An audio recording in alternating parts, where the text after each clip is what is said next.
Hello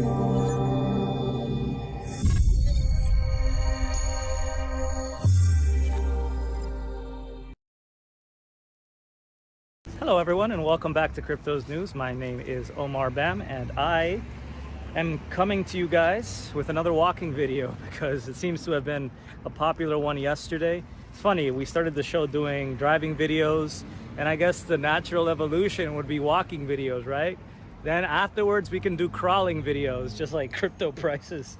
But yes, thank you guys so much for the love and the good wishes since I'm going to be breaking down the studio soon and having to relocate. I guess it does make sense that we do a different kind of style of video, and that's pretty much how it's gonna have to be until I can maybe get the studio built up again. We'll see. It was kind of a dream studio set up for me, but I'll admit when it became clear that I was gonna have to break it down and leave, I just kind of stopped putting as much effort into it, I guess you could say. I had hoped to do more with it, like do some cool backsplash, really tweak how the camera would look and all that stuff, but you know, whatever. That'll eventually come in time again. For now, I think it's nice, just enjoy walking around LA a little bit and with the boys again. They're gonna hopefully behave. Yesterday they made it kind of difficult, but I'm coming to you guys with a bit of a topic that is different today. So shout out to Crypto Gains on Twitter for tagging me in something that I might have thought was pretty interesting. And that is on what could happen if, you know, basically 99% of tokens are labeled as securities by the SEC. So we're going to explore that a little bit and kind of talk about the background and what the implications are and so on. So I do hope you enjoy a little bit deeper of a dive as we move away from talking about some of the FTX drama. Winston likes to attack everybody. Winston, stop. He's kind of like the SEC. So what's going on here? Well, yeah, the FTX drama, I mean, it continues, obviously. You have the CEO of Enron who's basically saying this is the biggest dumpster fire he's ever seen. He's never seen a badly managed company to this degree. They basically had no accounts besides their own account where they were putting funds into. Black hole, they all disappeared. Oh, fight. Winston. Oh my God. Chihuahua. Winston! Stop that, man. Come. Jeez Louise. Anyway, okay, so yeah, we're not gonna bother too much with the FTX stuff. You can read all about it since that's all the media is focused on. But let's talk about the security thing. So the claim is basically that now that Ethereum has moved to proof of stake, this is drawing more scrutiny, not just to Ethereum, but obviously to the whole space. If Ethereum gets labeled a security by Gary Gensler's Mafia Squad, henchmen, and his team at the SEC, then this could implicate a lot of tokens as securities, maybe everything that's not Bitcoin. And what would that mean?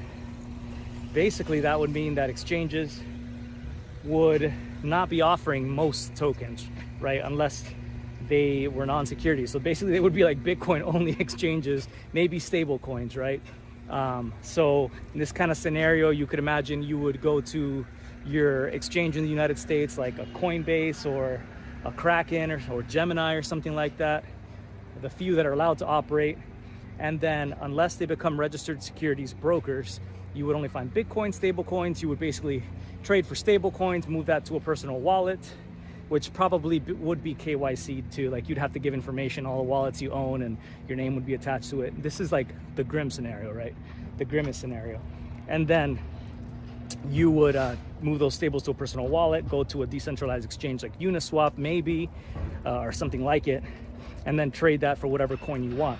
Now, the issue also is that I imagine with continued regulation making everything a security, they would want to make it so Americans can't buy these things at all, really, these kinds of things, unless you're on one of these exchanges. So even a front end like Uniswap, not the smart contract itself, but the front ends might have to exclude US customers from being able to operate them. That would obviously lower liquidity for so many tokens since you wouldn't be able to buy them.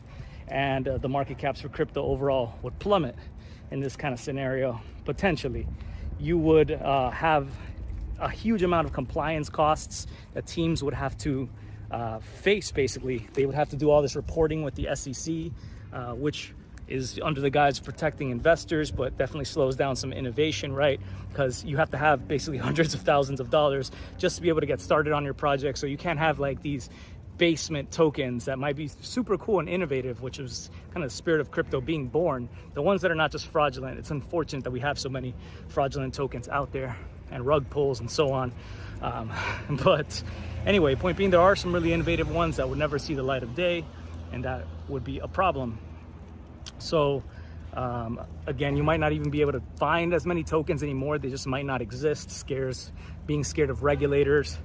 There would probably be a lot more black markets where people would be trading different tokens, but these tokens wouldn't be able to get the huge mainstream attention anyway, since the US is such like a regulator that really kind of inspires the rest of the world to take that direction. I don't know if it'd be the case with crypto, but my point being that we probably would see overall just a lot more friction with cryptos. Compliance costs from teams that build out projects.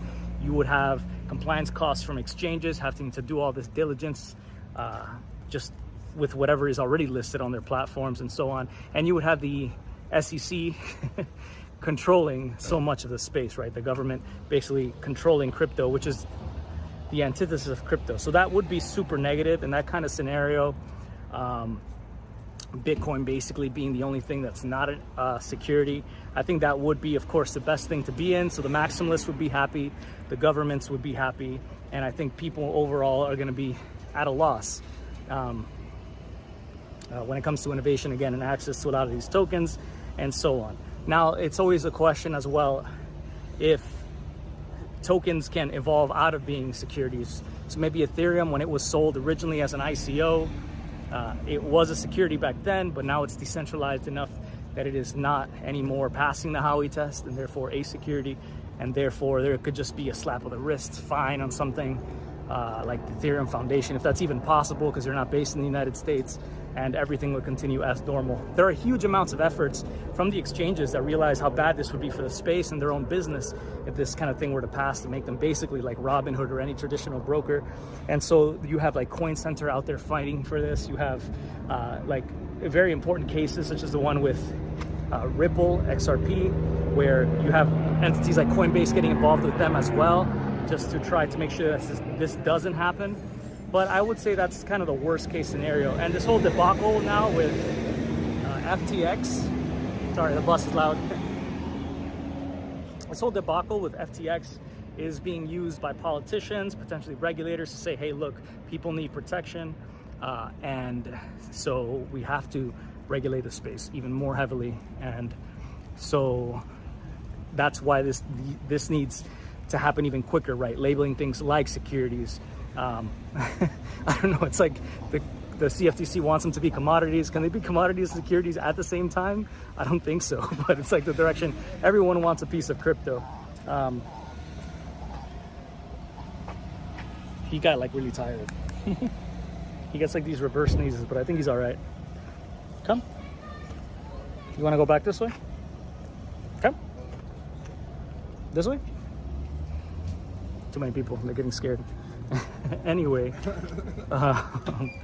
so I think in that scenario, again, Bitcoin would be the poster child for crypto yet again, and it would be really problematic again for everything else in the space to exist. So hopefully that doesn't happen, and it isn't the case that they try to regulate it that way, because while crypto will survive through smart contracts and people can still make tokens and so on, and the SEC can't go after everyone, right? So if everyone makes a token, they can't get all of us. But usually most people try to be compliant with the law. Winston, stop trying to scare babies, man. Jeez. He likes to go for the weak, the ankles. Winston. So anyway, this is super important to follow. And it could be the case that what's happening with FTX could make it less likely to happen. In fact, that everything becomes a security. I do want to point out, because FTX was super close basically to Gary Gensler and his team at the SEC. They were having meetings. Because of the huge amounts of donations, how deeply in bed SBF, Sam Bankman-Fried, wanted to be with Washington, D.C., his efforts to regulate the space. It's a shady bankster kind of guy. It's appropriate, his name is Bankman. But now it's looking really, really badly on Gary Gensler. You have a lot of politicians who are now calling for investigations on Gary Gensler himself, even like I saw Tom Emmer recently calling for that kind of investigation.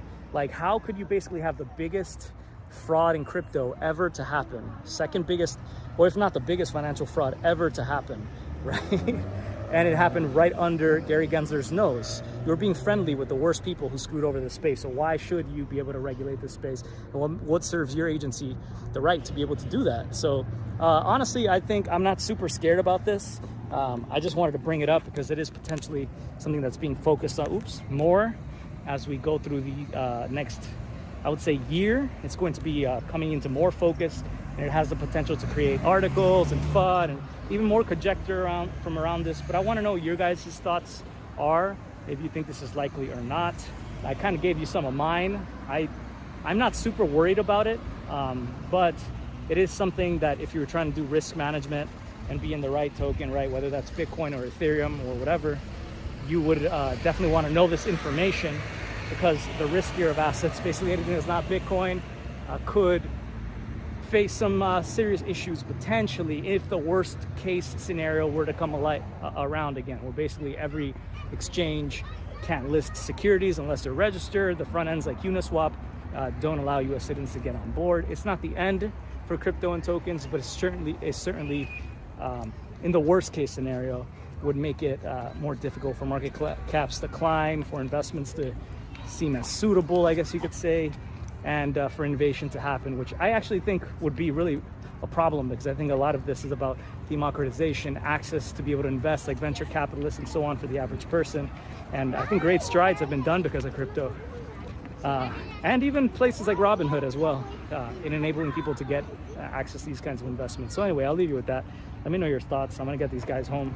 I think they're getting I don't know, they're gonna slay some small children. It's really not looking good for the community when the kids are freaked out because you have Winston terrorizing them. All right, Winston? See, like, there's a little kid right now trying to come up to us, and Winston is literally threatening her. People look at him like he's small, he's not gonna do anything, but he bites me, let's put it that way. Madman. Anyways, take care, everyone. Much love, and let me hit the end button here. Stay cryptic. Peace.